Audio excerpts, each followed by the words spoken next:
Hey guys, welcome back. It is round 3 of the Trans Tasman. Just a warning, if you hear strange sounds throughout the video, it is him, not me. Okay, so Waratahs versus Crusaders. It is the first game. It is an out and out win for the Crusaders, isn't it? If you look at the bookies as well. Well, if you put money on the Waratahs, you can win a lot of money. Looking at the two teams though, Michael Alalatoa, he comes back in the front row for the Crusaders. They do need a strong front row because the Waratahs, if there's something that they have done right so far, is have a strong front row with Bell and Johnson Holmes. Bell scored a good try the other day. Purecki versus Taylor. Taylor has been in brilliant form as well, just scoring so many tries as well. So he is a danger man. Play him in your fantasy team if you want to. One thing that I can say about the Waratahs, their style of play has been good so far. They've scored a lot of tries as well. Good running rugby.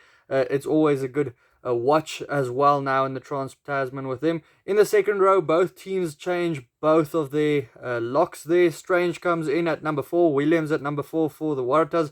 Wetton, the New Zealander, in for the Waratahs at number 5, up against Scott Barrett, who is the captain this week. I think it's the first time this season that he is the captain for the Crusaders. Usually that's when he's at his best, when he is captaining the side. Wetu Douglas at number 6 versus Swinton. Swinton always an enforcer on the park. So is Dempsey at number 7. So is Harris at number 8. So there's quite a few enforcers for the Waratahs there, and they might need it against the Crusaders. They might want to shut the Crusaders down in the front. So then you have Havili Talatui in number 7 for the Crusaders as well. Cullen Grace at number 8 for the Crusaders. He's also been reaching a bit better form now lately as well. Drummond at number 9 versus Gordon at number 9 for the Waratahs. He's also been brilliant. Every game that he has played, things have been good for them. They missed him for quite a bit of the season as well. Now that he is back, things do look a bit better for them.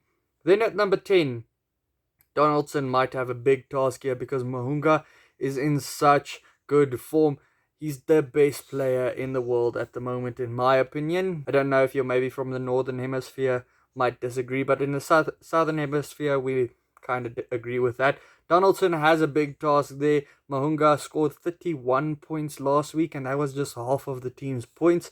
Dallas McLeod comes in at number 12. Havili being rested for a change for Kitty and Parisi. They are a strong combination in the center of the field. Braden Enor, he continues to come back from his injury. Looks in good form, not at his best yet. And then we have on the wings Sevu Reese and Fahinga Anuku. Reese, always a dangerous player, especially when he combines with Mahunga at number 10. Maddox at number 14 and Newsom switching from number 14 to the left of the field to number 11. Will Harrison at number 15, quite strange. That's not his regular position. He's actually a number 10.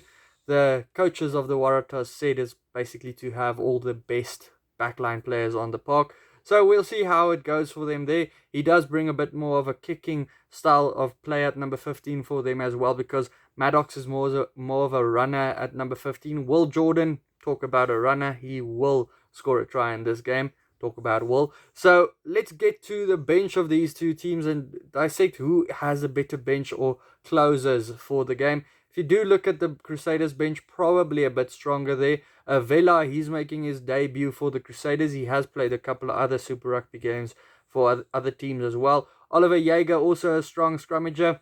A very strong lock in the form of Sam Whitelock, very experienced. Dunshire, also a lock there. So, got to be interesting to see what they do there.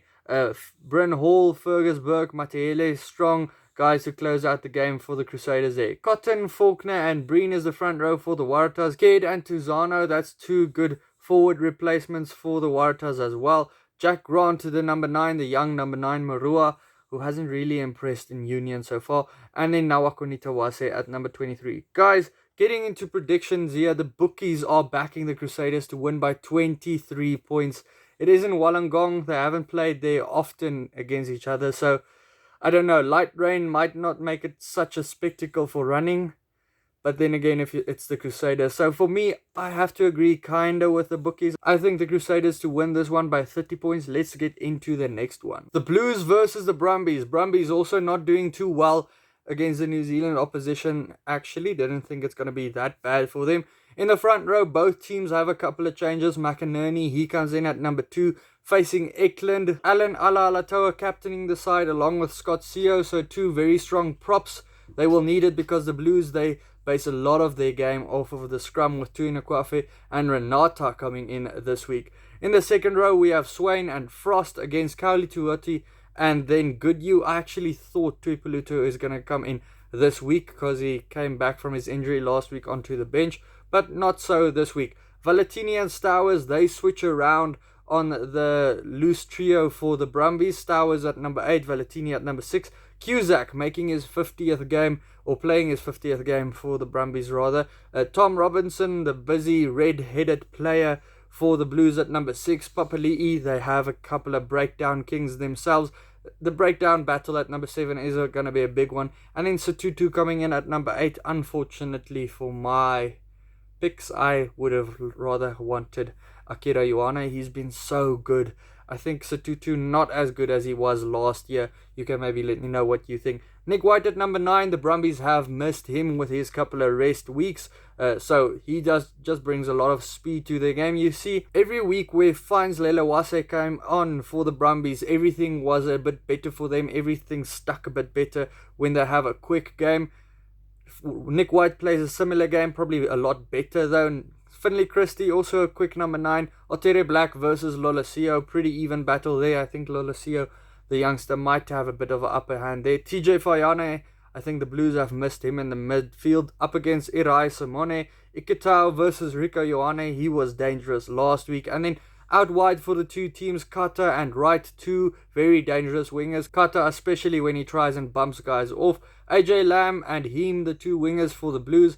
Zahn Sullivan, the youngster, continuing at number 15 versus Tom Banks, the pretty settled number 15 for the Brumbies. On the two benches, if you analyze who is a bit stronger here, Falau Fahinga, the Wallaby on the bench for the Brumbies. The rest of the front row probably not as experienced. The rest of the bench also not as experienced actually. I'm surprised to see Ryan Lenorgan there because, like I said, Fines Lelawasa, he's been closing out games very strongly, but they might search for Ryan Lenorgan's big boot at the end of the game. Bailey Quinzel, he also brought a bit of an edge to the game when he came on last week.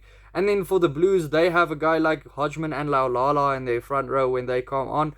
Very strong front row replacements there. So in the end of the game, they might win a couple of penalties. Tuipulotu, the very experienced lock there as well. Akira Ioane, Jonathan Ruru, Plummer, Antilia. All of those guys a year ago probably started this game. All of these guys on the Blues' bench could actually start this game. You can't really say that about the Brumbies in this case.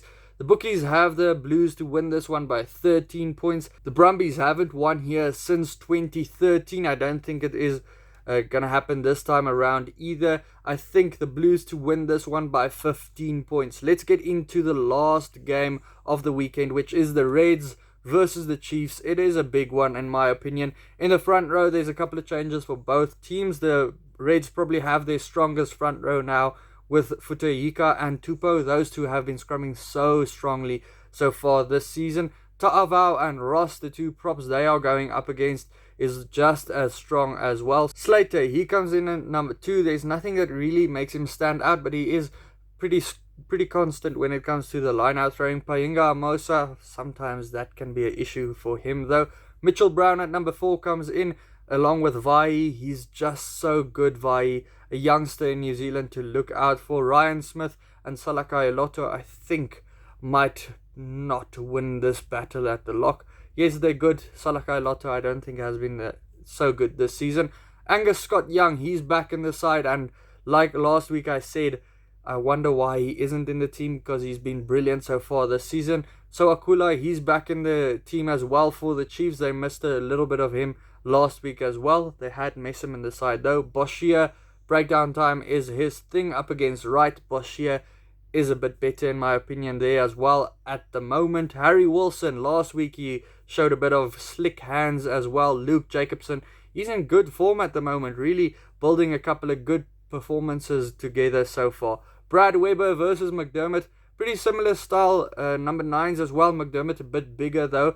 Both of them are nippy number 9s, like to snipe it themselves as well, and like having that supporting run and scoring the tries themselves.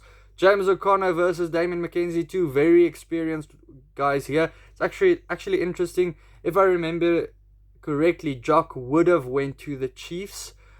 He wanted to, they blocked it a little bit, and now he has signed and committed again with the Reds, so he will want to prove his allegiance to this side versus the Chiefs and Damien McKenzie. He's been very good. D-Mac, so dangerous. Probably a little bit more dangerous at number 15 so far this season. Chase Tiatia at number 11. Dalgunu at number 11 for the Reds, just as dangerous. Chase Tiatia more of a number 15. That's where he moved from last week now to 11. In the midfield, Nankivell versus Henry, who is on his debut. He's a lot smaller than Nankivell as well.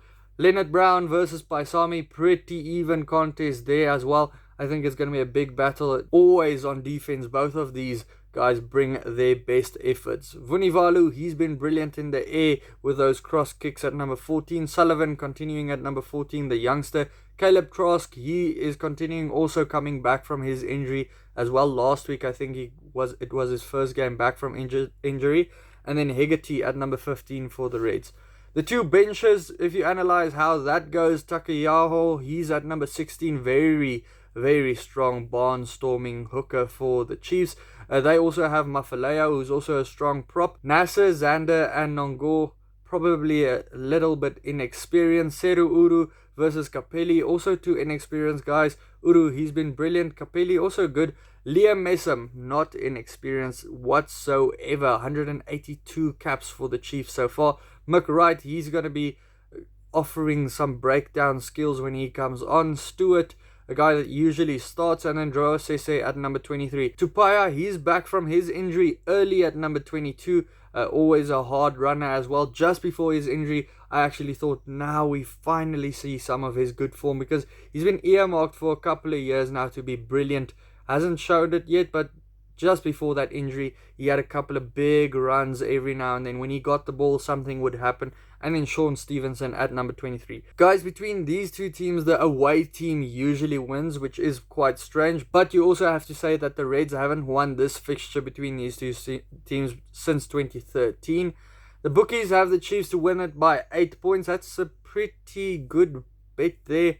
I think it's going to be similar to that. I have the Chiefs to win it by 6 points, 2 penalties in it. Let me know your prediction for all of the games down in the comments below. Also, check out the videos next to me. Hit the subscribe button if you do like the channel. And then I'll see you for the next one. Cheers.